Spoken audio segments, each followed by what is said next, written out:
Marketing channels. Another concept that is useful in studying the marketing relationships between and among firms is to look at marketing channels, which refer to a set of institutions necessary to transfer the title to goods and to move goods from the point of production to the point of consumption and, as such, which consists of all the institutions and all the marketing activities in the marketing process. The principal traditional institutions in the marketing channel are the manufacturer, the wholesaler, and the retailer. These channel members work together in several different channel arrangements: ownership channel, negotiation channel, financing channel, promotions channel, and logistics channel, and we'll look more closely at how manufacturers, wholesalers, and retailers interact in these 5 channels.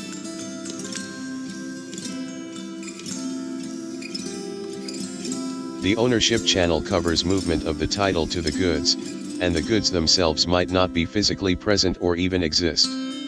If a good is in great demand, such as a commissioned piece of art or a scarce new consumer product, one might have to buy it before it is produced.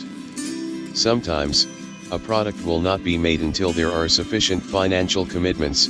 This is often the case with new models of commercial airplanes.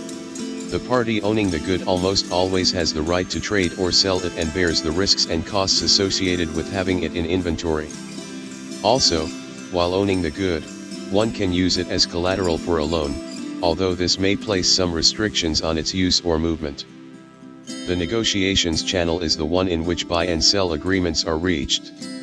This could include transactions face-to-face or by telephone, email, electronic data interchange, or almost any other form of communication. In many situations, no actual negotiations take place, the price for the product is stated, and one either buys at that price or does not. In some trades, auctions are used; in others, highly structured, organized trading takes place, such as markets for some commodities. One part of the negotiations covers how activities in the other channels are to be handled. For example, each buying party will specify the point and time of delivery and the point and time of payment. Even packaging design may be negotiated.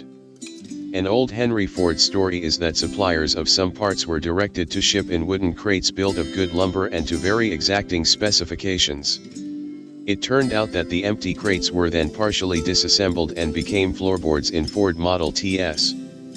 The financing channel handles payments for goods. More importantly, it handles the company's credit. The multiple participants in the channel have different financial strengths, and often one must help another to keep the entire channel alive. For example, a newly opened retail store may have some of its goods placed on consignment, meaning that the wholesaler, not the store, owns them. The retailer will reimburse the wholesaler only for goods sold. The wholesaler bears nearly all the financial risks. Sometimes, in an effort to develop what it believes is a necessary new product line, a wholesaler will assist the manufacturer by putting up cash in advance along with an order. Alternatively, the wholesaler will place a large, guaranteed order, and the manufacturer can take that order to a bank and use it as a basis for receiving a loan. Credit is important to all parties in the channel, who frequently receive or extend it, and credit becomes an integral part of the negotiations. If bills are not paid when due or if credit is overextended, collection becomes a financing channel function. Indeed, a lingering after effect of the 2007 to 2009 economic recession is that some large companies are taking longer to pay their bills. More specifically, some larger companies now pay their bills within 90 days, as opposed to 30 to 60 days prior to the recession. While beneficial to the larger companies, these lengthened payment cycles negatively impact their suppliers.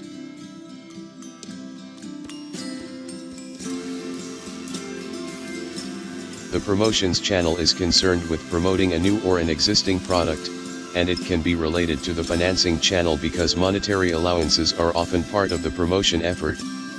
In addition, the promotions channel and the logistics channel are linked in several ways. First, there may be special advertising materials, such as coupon video slides, floor advertising posters, or displays, which must be distributed with the promoted product. Second, some of the cartons or consumer packs may have special labeling, and their placement at retailers must coincide with other promotional efforts. Third, because logistics personnel handle order processing, they have instantaneous records of actual sales, which indicate the initial success of the promotional efforts. As mentioned previously, the logistics channel, its components, and its functioning are the main topics of this video slide. The most significant contribution that the logistics channel makes to the overall channel process is the sorting function, which bridges the discrepancy between the assortment of goods and services generated by the producer and the assortment demanded by the consumer.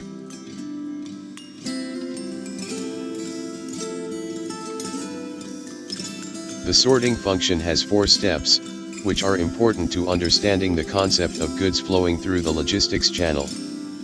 Sorting out is sorting a heterogeneous supply of products into stocks that are homogeneous. Accumulating is bringing together similar stocks from different sources. Allocating is breaking a homogeneous supply into smaller lots. Assorting is building up assortments of goods for resale, usually to retail customers.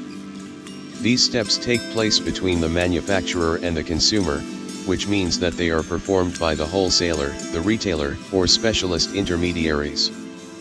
In addition to the major actors or primary participants in a logistics channel, many less well-known actors, called facilitators, or channel intermediaries, play minor but essential roles. Intermediaries make the entire system function better and should only be used when they add value to a transaction.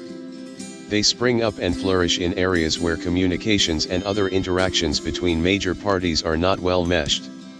In international transactions, for example, translators may be an important intermediary.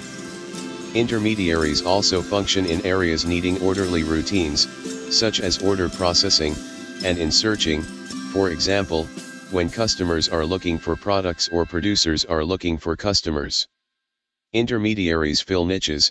They are very well focused, and they serve as buffers between various channel members. Usually, they do not take an ownership position in the products or goods being handled.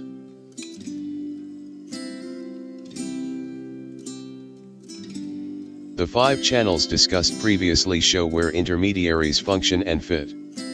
For example, in the ownership channel, a common intermediary is the bank or finance company, which may assume temporary or partial ownership of goods as part of an ongoing transaction. Often, this is a condition for the extension of credit.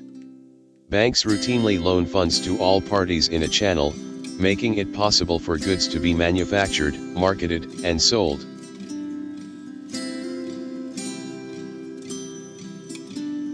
Brokers, who are associated with the negotiation channel, are independent contractors paid to arrange a particular transaction.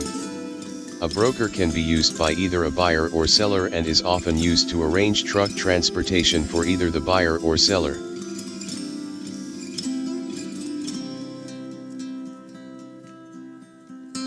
A broker can add value for a trucker in the sense that an individual trucker believes that his or her time is more profitably spent driving, rather than being on the phone or internet trying to negotiate for the next load. In a similar fashion, a broker adds value for a shipper or receiver because of the broker's knowledge of potential transportation options.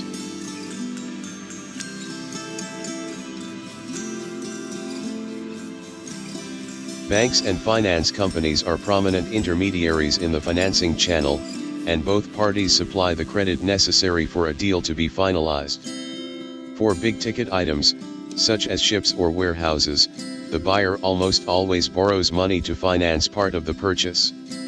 Sometimes insurance is also a requirement in the agreement, so insurance companies may also serve as intermediaries.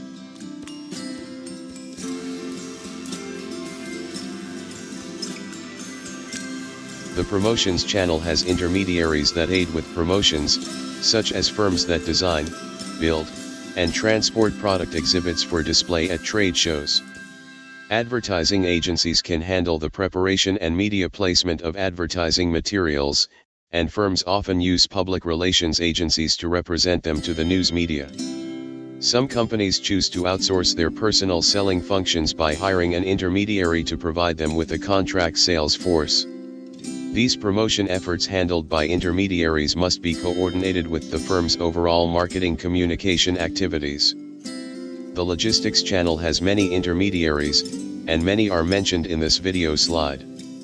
A commonly used intermediary is the freight forwarder, whose function is to assemble small shipments into larger shipments and then tender them in truckload or rail carload quantities to truck lines or to railroads. In international logistics, intermediaries abound, and more than 100 different types could be listed. One example is cargo surveyors who specialize in coffee. These specialists examine and arbitrate damage claims involving shipments of coffee beans.